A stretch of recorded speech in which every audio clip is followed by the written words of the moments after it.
नमस्कार, मी मेनका वाघ. पुस्तक श्यामची आई, लेखक साने गुरुजी. रात्र 24वी. सोमवती अवस.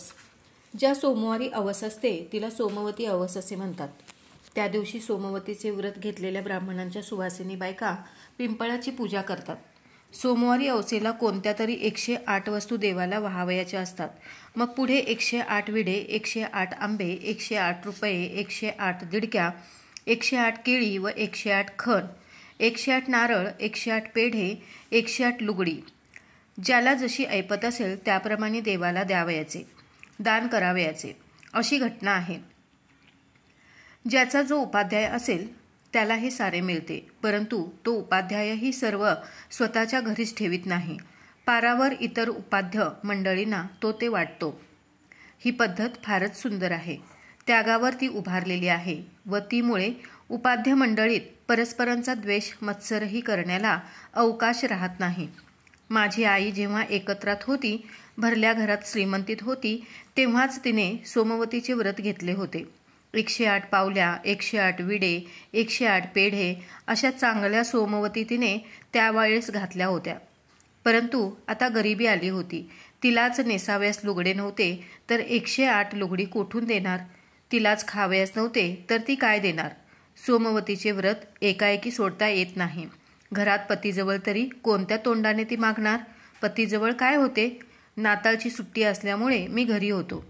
सोमवती आली होती. मी आईला विचारले, या सोमवतीला तू काय घालणार? काय ठरविले आहेस? जानकी वहिनी 108 सुपाऱ्या, ओल्या सुपाऱ्या घालणार आहेत. आई म्हणाली, बाळ, 108 पोफळी माझी घालून झाली आहेत. मागे सीता आत्याने पाठविली होती. मग तू काय घालणार आहेस? 2 दिवस तर राहिले आहेत सोमवतीला. काही ठरवावयास हवे ना. आई, 108 गुळ म्हणजे का 108 गुळाच्या ढेपा व्हावयाच्या? 108 तेल म्हणजे का 108 तेलाचे डबे द्यावयाचे? आई म्हणाली, कोणी 108 डबे दिले तरी हरकत नाही, परंतु गरीब असला तर तो ठरवितो की 108 अदपाव देईन, 108 पावशर देईन किंवा एकदम 1 मन गुळ 1 मन ते असेही देतात. त्यात वाटेल तसे 108 भाग बसवावे. मी विचारले, आई, तू 108 अदपाव गूळ घातलेस तर? आई म्हणाली, श्याम, घरात विष खावयास दिडकी नाही, गळफास लावायला सुतळीचा तोडा नाही, कोठून आणावयाचे पैसे? झाड का आहे आपल्या अंगणात? हलविले की पैसे पडतील. आपण गरीब आहोत श्याम. मी म्हणाले, 108 आवळे घातलेस तर? बाळ, 108 आवळे एकदा मी घातले होते. सोवलीहून त्यांनी आणले होते. आपला सोवळीचा तुकाराम नव्हता का, त्याने दिले होते. आई म्हणाली, आई, 108 चिंचोके घातले तर नाही का चालणार? मी हसत हसत विचारले. आई म्हणाली, हो चालतील तर काय झालं? पण काय, लोक हसतील? होय ना, हसतील, त्याचे दात दिसतील. त्यांच्या हसायला काय जाते? द्यायला थोडेच कोणी येत आहे, हसायला सारे. मदत करायला कोणी नाही. देव तर हसणार नाही ना? मी विचारले. आई म्हणाली, श्याम, देव नाही रागावणार. अरे, देवाला विधू घरच्या कण्यासुद्धा आवडल्या. मिटक्या मारून मारून त्याने खाल्ल्या. सारखे ताट चाटीत होता तरी त्याची तृप्ती होईना. देवाने सुदाम्याचे पोहे कसे खाल्ले? जसा आधाशी व उपाशी. रुक्मिणीला 1 मूठ देण्यास तयार होईना. देव उपाशीच असतो. प्रेमाने त्याला कोण देतो? लाखात एखादा. प्रेमाने दिलेलेच त्याच्या पोटात जावयाचे. भुकेल्या देवाला द्रौपदीचे पान खाऊन ढेकर आली. देवाला प्रेमाने द्या. ते त्याला दुधाच्या समुद्रापेक्षा थोर आहे. शबरीची उष्टी बोरे ती कशी खाल्ली रामाने? तू वाचले आहेस ना? देवाला सारे चालते. त्यात भावभक्तीचे तूप ओतलेले असले म्हणजे झाले. त्यात हृदयाचा ओलावा असेल म्हणजे झाले. मग चिंचोकेच काय, पण 108 दगड जरी देवाला दिलेत तरी त्याला खडी साखरेप्रमाणे गोड लागतील. ते प्रेमाने दिलेले दगड तो चघळीत बसेल, शतजन्म चघळीत बसेल व म्हणेल, भक्ताने फारच अप्रतिम मेवा दिला. पटकन फुटत नाही, विरघळत नाही. एक एक खडा तोंडात धरून ठेवावयास वर्ष पुरेल. श्याम, देवाला रे काय, त्याला काहीही द्या, परंतु आपण जे देऊ ते देताना त्याला हृदय ओतून दिले पाहिजे. श्याम, द्रौपदी, शबरी यांच्या भक्ती इतकी मोठी कोठे आहे भक्ती? मला कोठे तशा भक्तीने चिंचोके भरून देता येणार आहेत? आपली नाही हो तितकी लायकी. मग तू काय घालणार आहेस? सांग ना. ठरविले असशील काहीतरी? मी विचारले. आई म्हणाली, मी 108 फुले वाहणार आहे. फुलांसारखे निर्मळ व शुद्ध दुसरे काय आहे? फुले वाहीन हो मी. आई म्हणाली, श्याम, जे वाहावयाचे ते देवासाठी असते, ते भटजीसाठी नसते.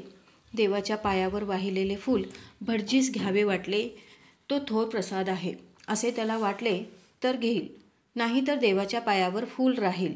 आपणास दुसरे काही देता येत नाही तर काय करावयाचे? देता येईल ते देवाला द्यावे. मग कोणती 108 फुले वाहणार आहेस? आपणाकडे फुले तरी चांगली कोठे आहेत? नाहीतर आई 108 पानेच वाहा. 108 तुळशीची पाने, 108 बेलाची पाने, 108 दुर्वा. आई, देवाला फुलांपेक्षा पानेच का गं जास्त आवडतात?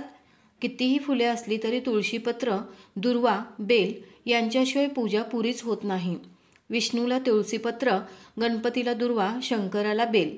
त्यांना फुलांपेक्षा काहीच आपली जास्त आवड का गं आई? असे मी विचारले. आई म्हणाली, तुळशीपत्र, दुर्वा वगैरे मिळावयास त्रास नाही पडत. वाटेल तेथे होतात. थोडे पाणी घातले की झाले. फुले म्हणजे ठरलेल्या ऋतूतच फुलावयाची, परंतु पाने आपली नेहमी आहेत. झाड जिवंत आहे तोपर्यंत पाने आहेतच. पानांचा दुष्काळ फारसा नाही, म्हणून ऋषींनी संतांनी देवाला पानच प्रिय आहे असे सांगून ठेवले. ते तरी नेहमी देवाला भक्तीने वाहावयास माणसाला अडचण पडू नये. माझ्यासारख्या गरीब बाईला देवाला साधे पान वाहावयासही लाज वाटू नये. दुसऱ्यांनी देवाला वाहिलेले रुपये, खण, नारळ पाहून मला त्यांचा मत्सर वाटू नये, म्हणून देवाला पान प्रिय आहे असे संतांनी ठरविले. श्रीमंताला आपल्या संपत्तीची ऐट वाटावयास नको व गरिबाला गरिबीची लाजही वाटावयास नको, असा या पत्रपूजेत अर्थ आहे. श्रीमंतांनी केवढीही मोठी दक्षिणा दिली तरी वरती तुळशीपत्र ठेवून ती दक्षिणा द्यावयाची.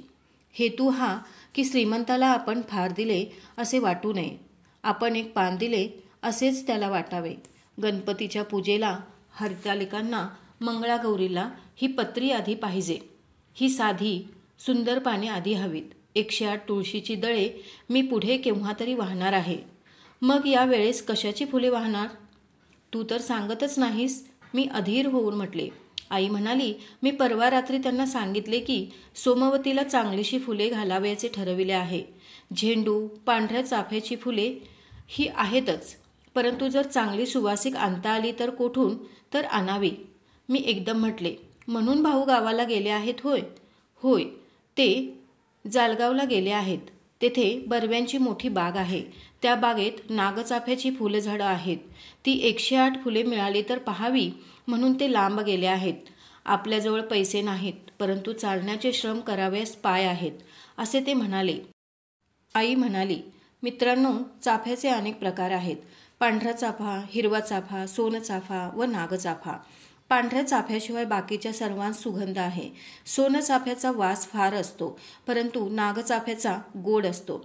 4 बाजूंना 4 शुभ्र, स्वच्छ, रुंद अशा पाकळ्या व मध्ये पिवळा परागपंज असे हे फूल असते. फारच सुंदर दिसते हे फूल. गरिबीत राहूनही ध्येयवाद दाखवणारी व आचरणारी माझी आई होती.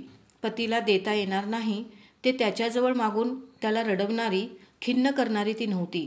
त्याला लाजविणारी, खाली मान घालावयास लावणारी ती नव्हती. त्याच्याजवळ साधी फुलेच मागणारी, परंतु ती खटपट करून दूरवर जाऊन चांगली पाहून आणा असे सांगणारी. पतीलाही ध्येयवाद शिकविणारी, देवासाठी झिजावयास लावणारी अशी ती साध्वी होती.